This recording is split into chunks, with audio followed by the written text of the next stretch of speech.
కూడా మరొకసారి అందరికీ వందనాలండి. దేవుని వాక్యాన్ని విందాం. యెషయా రాసిన గ్రంథం 28వ అధ్యాయము. యెషయా రాసిన గ్రంథం 28వ అధ్యాయము 18వ వచనాన్ని మనము చదువుకుని దేవుని వాక్యాన్ని చక్కగా విందాం. 28వ అధ్యాయము. మరణంతో మీరు చేసుకుని నా నిబంధన కొట్టివేయబడును, పాతాళంలో చేసుకుని నా ఒడంబడిక నిలవదు. స్తోత్రాలు చెల్లిద్దాం. హల్లెలూయా. మరణం ఏం చేయదు, ఇక ఏలుబడి చేయదు. మరణాన్ని దేవుడు ఏం చేయడానికి వచ్చాడు? కొట్టి వేయడానికి. మనందరికీ ఏం విధించబడింది? మరణం విధించబడింది. ఇది వాస్తవం. అంగీకరించకపోయినా ఈ విషయంలో మీకు నమ్మకం కలగకపోయినా ఇది వాస్తవము. ఏంటి వాస్తవం అంటే, మనిషికి మరణశిక్ష విధించబడింది. విధించబడినటువంటి శిక్షను తప్పించుకోవడం మనిషి వశములో లేదు. ఈ విషయాన్ని గమనించినటువంటి దేవుడు మరణించడం ఏమాత్రము ఇష్టము లేదు. ఎవరు మరణించడం ఇష్టం లేదు? నీవు నేను మరణించడం ఏమాత్రం ఆయనకి ఇష్టము లేదు. పాపముల్లో చూడండి, మరి పడున్నప్పుడు మనకేం విధించబడింది?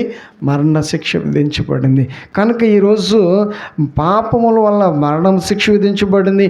పాపములోనే మరణిస్తే ఎక్కడికి వెళ్తాడు మానవుడు? నరకానికి వెళ్తాడు. కనుక మరణం నుంచి తప్పించడానికి ఇప్పుడు మన ప్రభువైన యేసుక్రీస్తు ఈ లోకానికి మనిషి కుమారుడుగా దిగి వచ్చాడు. ఎందుకు ఈ లోకానికి యేసుక్రీస్తు ప్రభువు రావాల్సి వచ్చిందంటే, ఇదిగో ప్రధాన కారణం ఇదే. ఏంటి ఆ కారణము? మరణం నుంచి విడిపించాలి. మరణం నుంచి విడిపించే వాళ్ళు ఎవరు కూడా లేరు. మరణం మీద ఎవరికి అధికారము లేదు. మరణాన్ని ఎవరు తప్పించే వాళ్ళు లేరు. కనుక మనం అందరం కూడా మరి ఒక జనము గడుస్తుందంటే మనకేం తగ్గిపోతుందో తెలుసా? ఆయుష్కాలం తగ్గించిపోతుంది. మనం అందరం వేడుకలు చేసుకుంటూ ఉంటాం, జన్మదిన వేడుకలు చేసుకుంటూ ఉంటాం. దానికి నేనేమి కూడా వ్యతిరేకిని కాదు. కానీ ఆ సంవత్సరము ఆయుష్కాలము తగ్గిపోతుంది. కనుక ఆ దినాలు ఆయుష్కాలం తగ్గిపోతున్నటువంటి ఈ సమయంలో కాలమును గడుపుతున్నటువంటి మనము దేనిని గ్రహించలేకపోతున్నామంటే, మరణానికి ఎదురుగా మనము వెళ్తున్నామనేటువంటి విషయాలను గ్రహించలేకపోతుంది. విచారకరం అండి, చాలా విచారకరము. ఒక వ్యక్తి చూడండి, గుర్తుంచుకోవాల్సిన దాన్ని ఏం చేయట్లేదు? గుర్తు ఉంచుకోవట్లా. ఏం గుర్తుంచుకోవాలి? మరణశిక్ష విధించబడింది అనేటువంటి ఆ విషయాన్ని ఏం చేయకూడదు? మర్చిపోకూడదు. రక్షించబడినటువంటి మనకి ఏం లేదు, మరణము లేదు. యేసుక్రీస్తు ప్రభువారిని అంగీకరించిన వాళ్ళకి ఏమీ లేదు, మరణము లేదు. వాళ్ళు ఏం పొందుకుంటున్నారు? జీవాన్ని పొందుకుంటున్నారు. యేసులో జన్మించిన వాళ్ళకి ఇక మరణంతో సంబంధము లేదు. వాళ్ళు ఏం దాటేశారో తెలుసా? మరణాన్ని దాటేశారండి. స్తోత్రాలు చెల్లిద్దాం. హల్లెలూయా. అందుకని యేసుక్రీస్తు ప్రభువారు మనకి చాలా చక్కని విషయాలు బైబిల్లో రాయబడి ఉన్నాయి. నమ్మి బాప్తిస్మం పొందినవాడు రక్షించబడతారు. రక్షించబడిన వారిని వల్ల ఈ సూచక్రియలు జరుగుతాయి. ఏమేమి జరుగుతాయి? హానికరమైనవి ఏవి తాగినా వాళ్ళకి ఏమీ కూడా హాని జరగదు. హానికరమైనవి ఏవి కరిచిన వాళ్ళకి ఏం జరగదు? హాని జరగదు. ఇలా రక్షించబడిన వారిని వల్ల కార్యాలు జరుగుతాయి. వాళ్ళు చేతుల నుంచి ప్రార్థన చేయగా స్వస్థతలు జరుగుతాయి. వాళ్ళు ఈ విధంగా చూడండి కార్యాలు చూస్తాను. ఈ విధమైనటువంటి చూడండి మేలులు వాళ్ళ చేత నేను చేయించిపోతున్నానని దేవుని వాక్యం సెలవించబడుతుంది. ఉత్సాహించాలి, ఇక సంతోషించాలి, ఇక విచారపడాల్సింది ఏమీ లేదు, దిగులు పడాల్సింది అంతకంటే లేదు. మనీద పెట్టుకోవాల్సినటువంటి ఏ పరిస్థితులను దేవుడు మనల్ని ఉంచాడు. దేవుడు అంటున్నటువంటి మాటలండి ఇవన్నీ కూడా నేను అంటున్న మాటలు కాదు. కానీ ఆయన ఏమంటున్నాడో ఒకసారి ఆలోచించగలిగినట్లయితే, ఆ మాటల వెనకమాల ఉన్నటువంటి అర్థాలు మనం అర్థం చేసుకోగలిగిన ప్రయత్నాలు చేయగలిగితే, విని విడిచిపెట్టేసి వాటి గురించిన ధ్యాస మనకు లేకపోతే అర్థం కావు. కానీ ఒక విధంగా మనం ఆలోచించగలిగితే, ఒక ప్రక్క నుంచి దేవుడు మనకి చేయబోతున్నటువంటి మేలును తెలియచేయడానికి ఈ విధంగా సంఘంగా కూడుకోమని, సహవాసంగా కూడుకోమని, మందిరాలకి రావాలని ఈ ఏర్పాట్లు మరి దేవుడు చేశాడు. అంతేకాని దీని వెనకమాలే ఇంక వేరే ఉద్దేశాలు ఏమీ కూడా లేవు. కనుక మనం అందరం కూడా ఈ వార్తను విందాం. మనకు దేవుడు చేయబోతున్న మేలేంటో కూడా మనము చక్కగా మరి విందాం, మనసు పెట్టి విందాం. ఈరోజు అనాలోచనకి ఎవరు ఉండొద్దు, నిర్లక్ష్యంగా ఎవరు ఉండొద్దు. ఇదిగో మరణమును కొట్టివేయడానికి యేసు ఈ లోకానికి వచ్చినాడు. ఒకవేళ మరణము చూడండి జయించగలిగితే నీకు యేసు అవసరం ఏమీ కూడా లేదు. యేసు దగ్గరికి రావాల్సిన పని లేదు. నన్ను మరణం ఏమీ చేయలేదు అన్నవాళ్ళు ఎవరైనా ఉన్నారా? అన్నవాళ్ళు ఎవరైనా ఉన్నారా? లేరండి. మరణాన్ని తప్పించుకోవడం ఎవరి వశంలో లేదు. అందరికీ మరణం వచ్చేసింది కనుక ఇది వాస్తవం, ఇది నెరవేర్చబడబోతుంది. ఒక్కొక్కరి జీవితంలో మనం చూస్తూ ఉన్నాం కనుక తప్పించుకోవటం ఎవరి వశంలో లేదు. మరైతే ఈరోజు మనకి ఏంటి? తప్పించుకోవాలంటే మనం ఏం చేయాలి? తప్పించుకునే మార్గం ఏంటి? తప్పించుకోవటానికి ఇప్పుడు మనం ఏం చేస్తే తప్పించుకుంటాం? ఇది ఆలోచన అవసరం. ఇది అందరం చేయవలసిన ఆలోచన. ఈ అనుభవం అందరం ఆలోచన చేయాలి. దీని గురించిన పరీక్ష మనం చేసుకోవాలి. ఒకవేళ పొరపాటున కనుక మన జీవితాన్ని ఇలాగే జీవించి లోకంలో జీవించి కనుక మనం ముగించబడితే ఖచ్చితంగా మనం మరణించిన మనకేమి చింతపడుతుందో అది మన జీవితంలో మనం చూస్తాం. కళ్ళారా నరకానికి వెళతాం. కనుక ఈరోజు అవకాశం ఉంది. దీపం ఉండగానే ఇల్లు చక్కబెట్టుకోవాలి, ప్రాణం ఉండగానే ప్రభువుని నమ్ముకోవాలి. ఈరోజు మనం ఏమి ఖర్చు పెట్టాల్సిన అవసరం లేదు. స్తోత్రాలు చెల్లిద్దాం. నీవేమి అర్పించాల్సిన అవసరం లేదు. నీ మీద ఏం భారం దేవుడు పెట్టాలని రాలేదు. మరి దేవుడు మనకు చెప్తున్నది మనం అర్థం చేసుకోగలిగినట్లయితే ఎంతమందికి అర్థం అవుతుందో అంతమంది ఎంత తొందరగా నిర్ణయాలు తీసుకున్నారో తెలుసా? ఆ రోజు చెరసాల నాయకుడు ఆ రాత్రి అంతా కఠినుడుగా ఉన్నాడు, కఠినమైనటువంటి జీవితాన్ని జీవించాడు. ఆ రాత్రి అతని హృదయము చాలా కఠినమైనటువంటి నిర్ణయాలు తీసుకుంది. కానీ ఆ రాత్రి ఆరాధన జరుగుతూ ఉండగానే ఇలాగే వాళ్ళిద్దరూ కలిసి పాటలు పాడుతూ ఉండగానే ఆ కఠినమైన హృదయం ఏమైపోయిందో తెలుసా? మారిపోయిందండి, కరిగిపోయింది. ఆ రాత్రికి రాత్రి ఏమని మాట్లాడుతున్నాడు తెలుసా? ఆ కఠిన ఆత్మ నోట్లోంచి ఏమని మాటలు వస్తున్నాయో తెలుసా? రక్షించబడ్డానికి అయిలారా నేనేమి చేయాలి తెలుసా? అతడు ఎంత తొందరగా నిర్ణయాలు ఎందుకు తీసుకున్నాడు తెలుసా? ఎందుకు తొందరగా నిర్ణయాలు తీసుకున్నాడు? ఏం ముంచుకుపోతుంది? ఏం కోల్పోతున్నాడు అతడు? ఎకరాలు కోల్పోతున్నాడా? ఆస్తిని కోల్పోతున్నాడా? ఇంకేమైనా పోగొట్టుకుంటున్నాడా? అతనికి ఏం అర్థమైంది? ఒకసారి ఆ విషయాలన్నింటిని కూడా జ్ఞాపకం చేసుకోవాల్సింది మనం అందరం. ఎందుకు ఆలోచన చేశాడో తెలుసా? అతనికి ఎందుకు ఆలోచన తొందరగా వచ్చిందో తెలుసా? ప్రాణము ముఖ్యం. అతనికి ఏం ముఖ్యం? మరి మీకేం ముఖ్యం? ఆస్తి కావాలా, అలోకం కావాలా, అలోక సంతోషం కావాలా? ప్రాణాన్ని కాపాడుకుంటున్నావా నీవు? ప్రాణమునకు నువ్వు ఎంత విలువనిస్తున్నావు? ఇంకొక ఆయన ఉన్నాడు, నా ప్రాణమా తినుము తాగుము సుఖించమంటున్నాడు. ఆయన వేరే, ఆయన జీవితం వేరే. అతడు అంత ధనవంతుడు, అంత సంపన్నుడు, అతడు అతిగా సంపాదించి అనుభవిస్తున్నటువంటి ఆ స్థితిలో అంటున్నటువంటి మాట, నా ప్రాణమా తినుము తాగుము సుఖి. అతనికి విచారమే లేదు, అసలు అతనికి ఏమీ బాధ లేదు.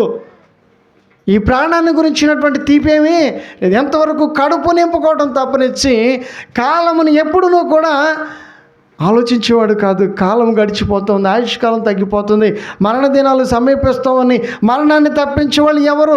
ఇక ముగించబడితే నేను ఎక్కడికి వెళతాననే చింత అతనికి ఏమీ కూడా ఉండేది కాదండి. ఈరోజు మనం గర్వపడాల్సింది, సంతోషపడాల్సింది ఎందుకో తెలుసా? మనం ఎంతో ధన్యులో తెలుసు. ఎందుకంటే యేసుక్రీస్తు ప్రభువారిని అంగీకరించాం, అందుకని ధన్యులం. యేసుక్రీస్తు ప్రభువారిని ఎందుకు అంగీకరించాం అంటే వరకనే కాదు, ఎందుకు అంగీకరించాం? ఆయనకి ఏమైనా చూడండి అవసరం ఉందా మనతో? మనకి ఆయనతో అవసరం ఉందా? మనకి ఆయనతో అవసరం. ఏంటి మనకు ఆయనతో ఉన్న అవసరం? ఆయనకి మన అవసరం లేదు, ఆయనే మనకు అవసరం. ఎందుకంటే ఇదిగో ప్రమాదం ఉంది, ఇదిగో ఆపద ఉంది, నీ ముందు జరగబోయేది ఇది నిజం.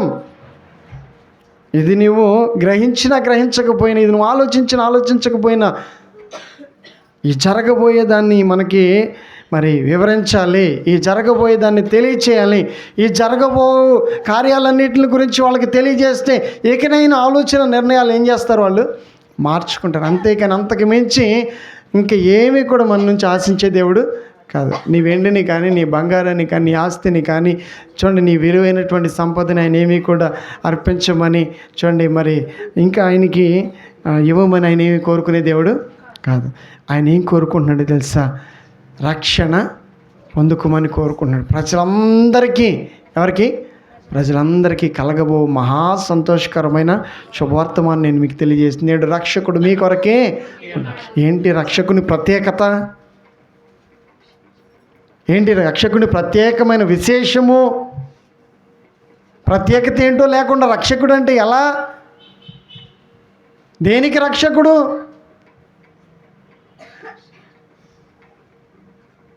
రక్షకుడు రక్షకుడు అంటే ఊరకనే మనము వింటే సరిపోతుంది. రక్షకుని గురించి వివరాలను తెలుసుకోవాలి.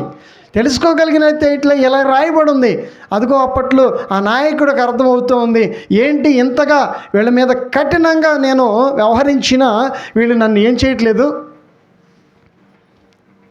ద్వేషించడము లేదు, అసహ్యపడము లేదు. ఇంతగా ఎందుకు వీళ్ళు తగ్గించుకుంటున్నారు? ఏమిటి వీళ్ళల్లో ఎంత ప్రత్యేకమైన మార్పు అని గమనించినటువంటి అతని హృదయం ఏమైపోయింది? కరిగిపోయిందండి. అతని కఠినత్వం ఏమైపోయింది? అతని కఠినత్వం అంతా కూడా విడిచిపెట్టేశాడండి. ఎంతగా కోపమును ఆగ్రహాన్ని చూపించాడో ఆ రాత్రికి రాత్రి అతని హృదయం ఏమైపోయింది? కరిగిపోయింది. ఓపెన్. లూదియా హృదయం ఏమైపోయింది? తెరవబడిపోయింది. హృదయం ఏమైపోతుంది? తెరవబడుతూ ఉంది. ఎప్పుడు తెరవబడద్ది? ఎప్పుడు ఆ కార్యాలు జరుగుతాయి? నిజంగా మనం కూడా ఒక్కొక్కసారి ఒక్కొక్క వ్యక్తిని గురించి ఆలోచిస్తూ చాలా భయపడుతూ ఉంటాం కదా. కొన్ని విషయాల గురించి మనలో ఏముంటుంది? భయం. ఎప్పుడు మారుతాడా, ఎప్పుడు మారుతుందని చెప్పేసి మనం ఏం చేస్తూ ఉంటాం? సమయాన్ని ఎదురు చూస్తాం. నా తల్లి మారాలి, ఇంకా నా తండ్రి మారాలి, ఇంకా నా సహోదరులు, తోబుట్టువులు మారాలి, నా భార్య మారాలి, నా భర్త మారాలి, బంధువులు మారాలని ఎదురు చూస్తూ ఉంటాం. వారి ప్రవర్తన తీరు విధానాలన్నీ కూడా ఎలా ఉంటాయో తెలుసా? చాలా వ్యతిరేకంగా ఉంటాయి. ఇష్టానుసారంగా జీవిస్తూ ఉంటారు. నా ప్రియమైనటువంటి దేవుని బిడ్డలారు, ఈరోజు మనం ఒకసారి దేవుని వాక్యాన్ని కనుక పరిశీలించడం కనుక ప్రారంభించగలిగినట్లయితే, ఇదిగో వాస్తవాన్ని దేవుడు మనకి వినిపిస్తూ మనందరినీ కూడా ఉద్దేశించి దేవుడు ఒక వార్తను చెప్పాలని. ఏంటి ఆ వార్త? మరణంలో ఉన్నారు మీరు. మనం అనుకుంటున్నాం ఏమని? మనం అనుకుంటున్నాం బాగానే, మన ధైర్యం అదే కదా, మన నమ్మకం ఏంటంటే నాకేమీ కాలేదు, నేను అన్నీ సరి చేసుకోగలను, నేను అన్నీ జాగ్రత్త చేసుకోగలను, నా నమ్మకం, ధైర్యం మనకు కలిగి మనం జీవిస్తూ ఉన్నాం. కానీ ఎప్పుడు మరణం వచ్చి పడుతుందో ఎవరికి కూడా తెలీదు. పాతాళం అంట నోరు తెరిచి ఎదురు చూస్తుందంట. ఈ వార్త వింటే గుండెలు ధైర్యం ఉండదు, గుండెల్లో ధైర్యం సరిపోదు, ఏ వ్యక్తిని కూడా జీవించలేడు. ఎందుకు ఈ మాటలు జ్ఞాపకం చేస్తున్నాడు? వాక్యంలో ఉన్నటువంటి విషయాలే ఇవి జరగబోతున్నవే. పాతాళం నోరు తెరుచుకుని ఎదురు చూస్తూ ఉంది, ఎవరిని మింగుదామా అని. మరణము మనిషికి ఎదురుగా వస్తుందా? పక్కనే ఉన్నావా? మనం దేనికి ఎదురుగా వెళ్తామో తెలుసా? మరణానికి, ఆపదకి, ప్రమాదానికి ఎదురుగా వెళ్తున్నాం. మనం అనుకుంటున్నాం బాగానే, కానీ వాస్తవం మనకు తెలీదు. కళ్ళు తెరవబడితే కానీ ఆ సంగతి అందటిని గురించి మనం ఏం చేయగలుగుతాం? గ్రహించగలుగుతాం. ఆ నాయకుడు గ్రహించింది ఏంటో తెలుసా? అమ్మో, నేను మరణానికి ఎదురుగా ఉన్నాను, ఆ మరణను తప్పించుకోవడం నా వల్ల కాదు అని చెప్పేసి గ్రహించాడు. అప్పటికప్పుడే నిర్ణయాన్ని మార్చుకున్నాడు. తొందరగా ఏం తీసుకున్నాడు? బాప్తిస్మం తీసుకుంటే ఏం తప్పించుకుంటాం? మరణాన్ని తప్పించుకుంటున్నాం. యేసులో ఆ బాప్తిస్మం తీసుకున్న వెంటనే క్రీస్తులో మనం ఏమవుతున్నాం? లేపబడుతున్నాం, సమాధి చేయబడుతున్నాం. స్తోత్రాలు చెల్లిద్దాం. బాప్తిసం కార్యక్రమము వెనకమాల ఉన్నటువంటి ప్రాముఖ్యమైన ఉద్దేశం ఏంటో తెలుసా? బాప్తిస్మం అంటే సమాధి చేయబడుతున్నావు, నూతనంగా జన్మించుతున్నావు, నూతన శిశువులాగా క్రీస్తులో జన్మిస్తున్నావు.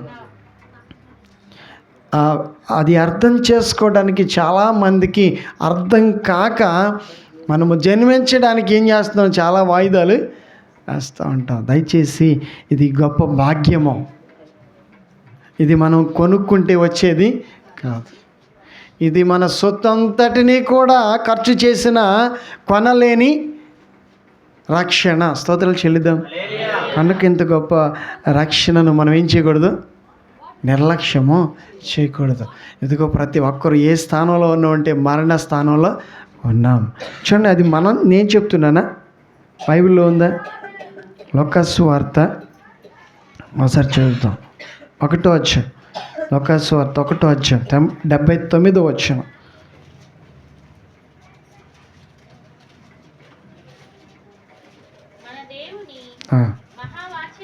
మహావాత్సల్యమును బట్టి వారి పాపములను క్షమించటం వలన తన ప్రజలకు రక్షణ జ్ఞానం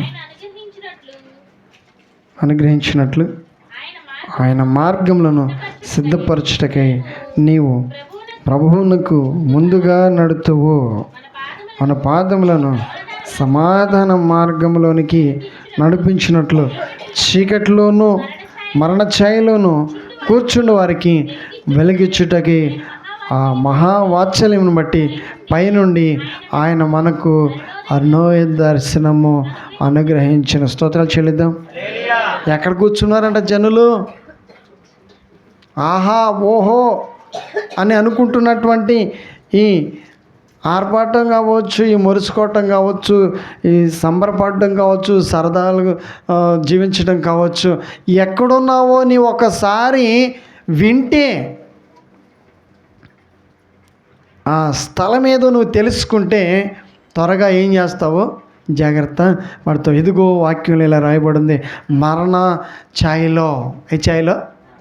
లోకంలో ఏముంది? మరణం ఉంది. లోకంలో ఉన్న వారందరూ కూడా ఏమనుభవించాల్సిందే? మరణం.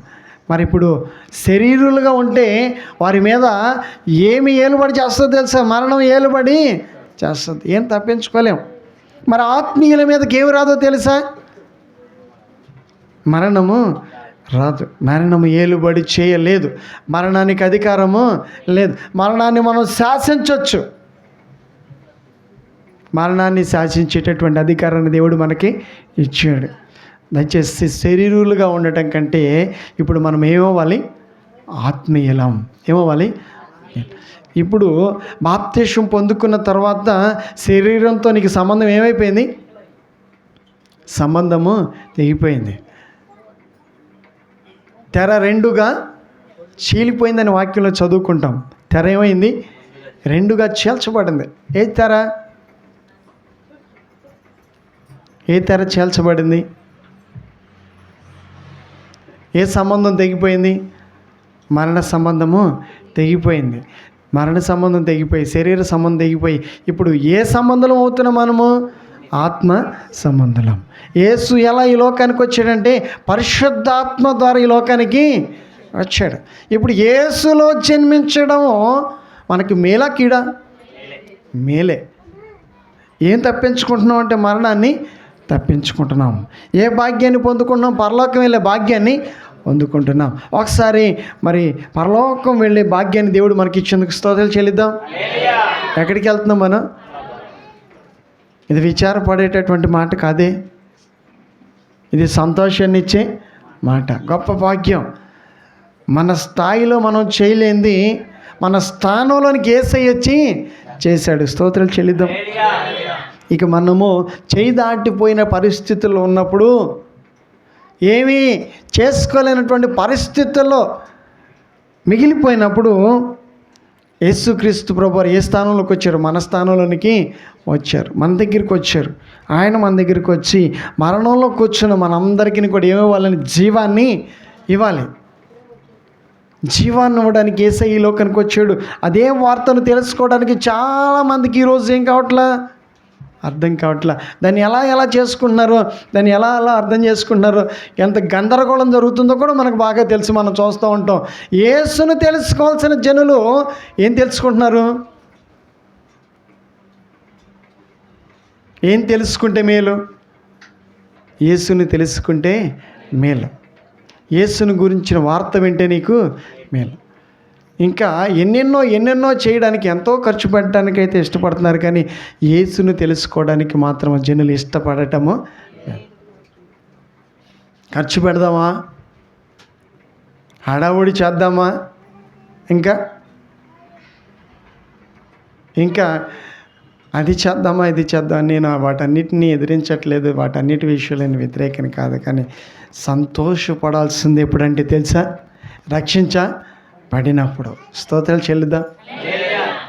ఇప్పుడు కన్నీళ్ళు కారుస్తూ ఉండే ఒక కూడిక జరుగుతూ ఉందంటే, ప్రభువా ఇక్కడ కార్యం జరగాలి, ఆ కుటుంబంలో కార్యము జరగాలి, ఈ ప్రాంతంలో కార్యము జరగాలి. అదే మా ఉద్దేశం. ప్రధాన ఉద్దేశం ఏంటంటే, ఏదో గొప్పగా వాళ్ళని మురిపించాలి, వీళ్ళని మురిపించాలి, వాళ్ళు గొప్పగా వీళ్ళు గొప్పగా పొగడాలని మేము ఎప్పుడు కోరుకోలేదు. కానీ మా ఉద్దేశం ఒకటే, ఈ ప్రాంతాల్లో రక్షణ అందుకోవాలి, ప్రజలందరూ కూడా నిన్ను చూడాలి, యేసయ్యను పరిచయం చేయడానికి ప్రయత్నం చేస్తాం. పాస్టర్ గారు కూడా అదే చెప్తున్నారు. ఇక్కడ ఏం ఆర్భాటాలు లేవేంటి, ఇక్కడేంటి హడావుడి ఏమి చేయట్లేదేంటి, లోకం ఇలా వెలిగిపోతుంటే ఇక్కడేంటి ఏం కనిపించట్లా, ఆర్భాటాలు ఏమి కనిపించట్లా. ఖర్చు పెట్టలేమంటారా?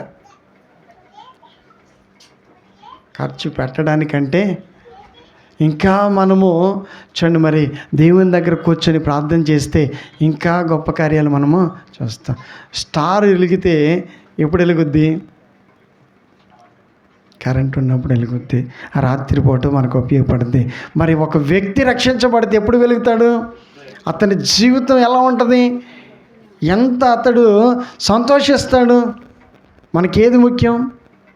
మనుషులు ముఖ్యం, వాళ్ళు రక్షించబడము ముఖ్యం. అంతేకాని మరి ఇంకా వేరే ఉద్దేశాలు ఏమీ కూడా లేవు. గొప్పల కోసం, ఘనతల కోసం, సన్మానాల కోసం ఎప్పుడు కూడా పరిచర్య చేయాలనుకోలేదండి. అలా చేయాలనుకుంటే ఇక్కడ దాకా వచ్చేవాళ్ళము కాదేమో.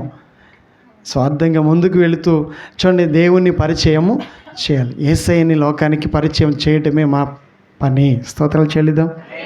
వచ్చేసి దీని వెనకమాల ఉన్న ఉద్దేశం మనం ఒకసారి వాక్యంలో మనం గమనించినట్లయితే, అర్థం చేసుకోగలిగినట్లయితే, ఆలోచన చేయగలిగినట్లు ఎలా రాయబడి ఉంది?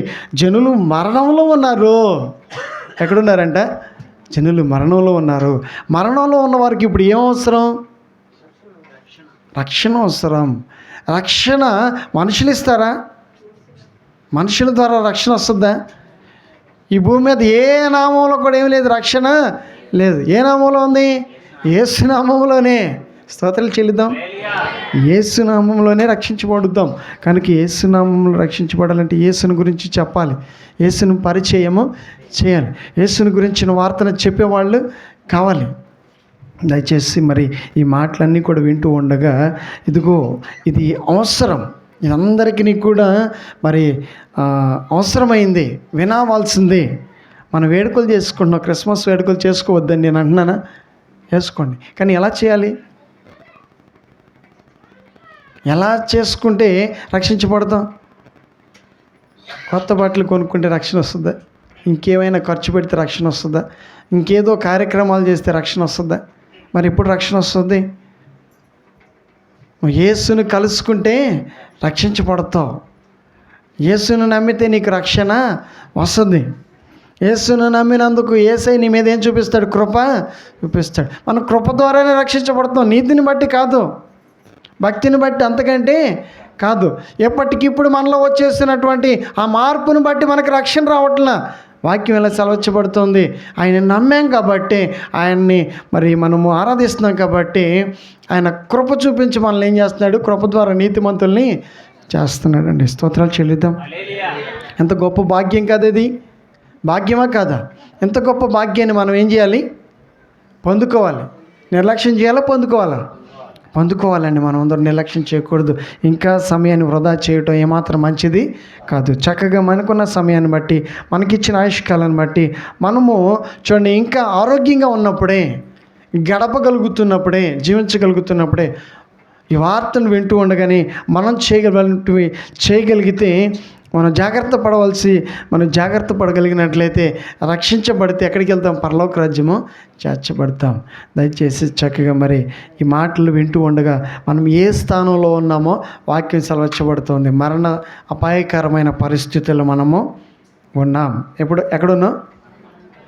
చాలామందిని చూస్తున్నాం.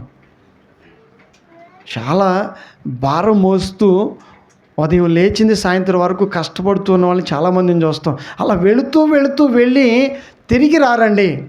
చాలామంది జీవితాల్లో మనం చూస్తాం. వెళ్ళిన తర్వాత ఏం చేయరు? వెళ్ళిపోతారు, అక్కడి నుంచే ప్రయాణాలు చేస్తారు. ఇది జరగట్లేదా? మరి అలా వెళ్ళిపోతే ఎక్కడికి వెళ్ళాలి? ఆ ప్రయాణం ఎక్కడికి? యేసుని నమ్ముకుని ఉంటే పరలోకము, నమ్ముకోకపోతే నరకానికి వెళ్తామండి. ఇది వాస్తవం. భయపెట్టడానికి కాదు, కానీ ఈ జరుగుతున్న వాటిలన్నింటినీ కూడా లేఖన భాగాల్లో పరిశీలించగలిగినట్లయితే ఈ వార్తను మనం అందరం కూడా చాలా సీరియస్గా తీసుకుని, చాలా జాగ్రత్తగా విని, ఈ అనుభవాన్ని గురించినటువంటి మరి అర్థాలను తెలుసుకుని ఇంకా చక్కగా మరి తొందరగా మనం ఏం పొందుకోవాలి? రక్షణ పొందుకోవాలి. రక్షణ పొందుకోవడానికి ఏం ఖర్చు చేయాల్సిన అవసరము లేదు, ఏమి కూడా అర్పించాల్సిన అవసరము లేదు. పాపికి మరణం, రక్షణ పొందుకుంటే పరలోకం. స్తోత్రం చెల్లిద్దాం. పాపికి ఏమొస్తుంది? మరణం వస్తుంది. రక్షించబడితే పరలోకం వెళ్తాం. ఈరోజు మనకి రక్షణ ఉచితం. రక్షణకి ఏం ఖర్చు చేయాల్సిన అవసరము లేదు. దయతో మరి నమ్మి బాప్తిస్మం పొందితే రక్షించబడుతుంది. బాప్తిస్మం పొందని వాళ్ళు ఏం పొందేలాగా ఆలోచన చేయాలి? బాప్తిస్మం పొందేలాగా ఆలోచనలు చేయాలి. మనకు వాక్యం సెలవిచ్చిన ప్రకారంగా అర్థం అవునట్లయితే మనం ఉన్నది క్షేమకరమైనటువంటి స్థలములో ఏమాత్రము కాదు. ఏ స్థలంలో లేమో మనకు తెలుసా? క్షేమకరమైన స్థలములో లేమో. ఈ స్థలము ప్రమాదం. ఇక్కడ ఆపదలు ఉన్నాయి. ఏమున్నాయి? మరణానికి ఎదురుగా వెళ్తున్నాం. దేనికి? ఆపదకు ఎదురుగా వెళుతున్నాం. మనం ఏమి గ్రహించట్లేదో తెలుసా? వెళ్తున్నాం మనం అందరం కూడా. చూడండి, ఏమి చూడమో తెలుసా? ప్రమాదాన్ని చూడం. జరిగిపోయిన తర్వాత అప్పుడు ఏం చేస్తాం? ఒక ఆయన ఉన్నాడు బైబిల్లో, భూమి మీద నుంచి సముద్రపు అడుగు భాగంలోనికి వెళ్ళిపోయిన తర్వాత చేప గర్భంలో ఉండి నాసు చుట్టుకుపోయి ఆ అగాధమైనటువంటి జీవితాన్ని, ఆ బాధను అనుభవించలేక ఆ మరణపు ఊరుల్లో ఉండి ద్వారాలు మూయబడిన తర్వాత నోరు తెరిచి కేకలు అక్కడి నుంచి వస్తున్నాడు. ఎవరైనా? యోనా. ఏమైపడి? ద్వారాలు తెరవబడినా మూయబడినాయా? ఎక్కడికి వెళ్ళిపోయాడు ఆయన? పాతాళంలోకి. ఎక్కడికి వెళ్ళాడు? పాతాళంలోకి వెళ్ళిపోయాడు. అడుగు భాగంలోనికి వెళ్ళిపోయాడు. అది గమనించేసరికి ఎక్కడున్నాను అతడు చూసుకునేసరికి ఎక్కడున్నాడు? పాతాళంలో అన్నాడు. తలుపులు మూయబడి అప్పుడు కేకలు మొదలుపెట్టాడు. ప్రభువా నన్ను ఏడిపించు, ప్రభువా నన్ను రక్షించు అని ప్రార్థన చేస్తున్నాడు. బ్రతిమలాడుకుంటున్నాడు. అప్పుడు పశ్చాత్తాపడుతున్నాడు. నిజమే, నేను ఎదిరేస్తున్నాను, ఒప్పుకోవట్లేదు, అంగీకరించట్లేదు. నాకు అర్థమైనప్పటికీ కూడా అశ్రద్ధగా జీవిస్తున్నాను, హెచ్చరించినప్పటికీ భయం లేకుండా జీవిస్తున్నానని చెప్పేసి అప్పుడు ఏం చేయడం ప్రారంభించాడు? పశ్చాత్తాపడ్డము ప్రారంభించాడు. ప్రభువా నన్ను విడిపించయ్యా, రక్షించాయని బ్రతిమలాడుకుంటే దయగలిగినటువంటి దేవుడు ఏం చేశాడు? ఆయన్ని విడిపించాడు, రక్షించాడు. ఈరోజు సజీవులుగా ఉన్న మనము వింటున్నటువంటి మాటల్ని అశ్రద్ధగా వినొద్దని మరొకసారి మీకు అందరికీ నేను మనవి చేస్తూ ఉన్నాను. జాగ్రత్తగా ఈ మాటల వైపు మనసు పెట్టగలిగినట్లయితే రేపేమి జరగబోతుందో నీకేమైనా తెలుసా? చూడండి, ఈ ప్రాంతం బాగోలేదు అంటున్నారు, ఇక్కడ బాగోలేదు, అక్కడ బాగోలేదు, ఎక్కడి నుంచి వెళ్ళిపోతాం, అక్కడికి వెళ్ళిపోతాం, అక్కడ బాగుంది, ఇక్కడ బాగుంది అంటున్నారు. అందుకని వాక్యం ఇలా ఉంది. రేపేమి జరుగునో, నేడేమి జరుగునో నీకు తెలుసా? తెలీదు, తెలుసుకోలేమో, తెలుసుకోవటం కూడా సాధ్యము కాదు, మన వశంలో లేదు. దయచేసి మనుషులుగా మనం అందరం కూడా ఊహించుకున్నట్లుగా ఏది కూడా జరగదు. తిరిగి వస్తాను అనుకుంటున్నాం, తర్షీషు వెళ్ళిపోవాలనుకున్నాడు, వెళ్ళిపోయాడండి. అనుకున్నవన్నీ జరిగిపోతున్నాయా? అలా జరిగిపోతే అన్నీ మన చేతుల్లో ఉంటాయి. ఇంకెందుకండి, దేవుని దగ్గరికి రావాల్సిన అవసరం ఏమీ లేదు. ఈ వార్తను వింటున్నటువంటి మనమందరం కూడా మరి జాగ్రత్త పడదాం. ఇదిగో ఇంకా చాలా విషయాలు ఉన్నాయి. పేతురు రాసిన పత్రికలు కూడా ఆశ్చర్యకరమైన వెలుగులోనికి. చాలండి, నేనేమి చెప్పట్లేదు, కానీ ఆ తీమని చదవమని. యెషయా రాసిన గ్రంథంలో కూడా 9వ అధ్యాయం మనం చదువుకుని 2వ వచనంలో మరణ ఛాయలోనే ఉన్నారు జనులు. ఎక్కడ ఉన్నారంట? మరణ ఛాయలో. మనం అనుకుంటున్న క్షేమకాలం. ఏం కాలం? ఏమైనా అర్థమవుతుందా మీకు? ఏమైనా వింటున్నారా? ఏమైనా ఆలోచిస్తున్నారా? ఇది క్షేమకాలమా? రక్షించబడిన వాళ్ళకి క్షేమకాలం. మరి రక్షణ పొందకుండా ఉంటే ఎక్కడున్నావు? మరణ పంచుల్లో, మరణ ఛాయల్లో, మరణానికి సమీపంగా మరణం నీ మీద ఇంకా ఏలుబడి చేస్తుంది. కనుక ఈ క్రిస్మస్ దినాన్ని జరుపుకుంటున్న మనము, ఈ క్రిస్మస్ వేడుకల్లోనికి పాలు పొందుతున్న మనము, మన కుటుంబాలు మరి ఇంకా క్రిస్మస్ చేసుకుంటేనే వచ్చేస్తుంది రక్షణ. ఈ వేడుకల్లో పాలు పొందితే వచ్చేస్తుంది రక్షణ. ఎప్పుడు వస్తుంది రక్షణ? యేసును నమ్మి పాపములను ఒప్పుకొని పశ్చాత్తాపడి నూతనంగా జన్మిస్తే అప్పుడు నీవు రక్షించబడతావు. ఈ కార్యక్రమాలన్నీ జరిగినప్పుడే మనకేమొస్తుంది? రక్షణ. దేవుడు అటు నూతన మనస్సును మనకందరికీ కూడా దయచేయును గాక. ప్రార్థన చేసుకుందాం.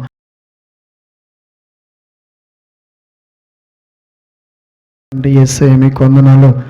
అద్భుతమైనటువంటి సమయంలో ఈ అద్భుతమైన వర్తమానాన్ని అందించేందుకు స్తుతిస్తూ, విని గ్రహిస్తున్నటువంటి ప్రతి ఒక్కరి ప్రార్థన ఆలకించి వారి వారి నిర్ణయాలను బట్టి రక్షణ పొందుకునేలాగా, మరణ ఛాయలో ఉన్న వారికి రక్షణనివ్వడానికి వచ్చిన నా యేసయ్య, ఎవరైతే వర్తమానాన్ని విని ప్రార్థన చేసుకుంటున్నారో అటు వారి జీవితాల్లో జీవాన్ని పొందుకున్నట్లుగా, మరణాన్ని దాటి ఆయా జీవాన్ని పొందుకున్నట్లుగా, ఆయా నీ ఆత్మ జీవాన్ని ప్రతి ఒక్కరిలోనికి పోయమని యేసు నామములో ప్రార్థిస్తున్న తండ్రి.